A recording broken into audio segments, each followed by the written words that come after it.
Budget کی بات کریں تو خیبر پختونخوا حکومت مالی سال 2019-20 کا 800 ارب سے زائد کا بجٹ آج پیش کرے گی۔ خیبر پختونخوا اسمبلی کا اجلاس دن 3 بجے ہوگا۔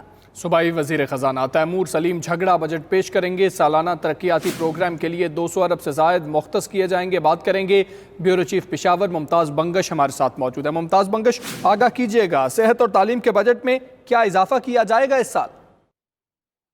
بالکل کافی اضافہ دیکھنے میں آ رہا ہے۔ اس سال کوئی 800 ارب سے زائد کا بجٹ پیش کیا جا رہا ہے، جس میں سالانہ ترقیاتی پروگرام کے لیے 200 ارب سے زائد مختص کیے گئے ہیں، اور اس سال پہلی دفعہ جو قبائلی اضلاع ہیں اس کی سالانہ ترقیاتی پروگرام کو بھی بجٹ میں شامل کیا گیا ہے۔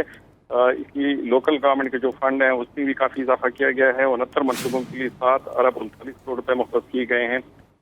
صحت کا بجٹ 11 ارب 70 روپے مختص کیا گیا ہے۔ تعلیمی شعبے میں بھی کافی اصلاحات کا نظر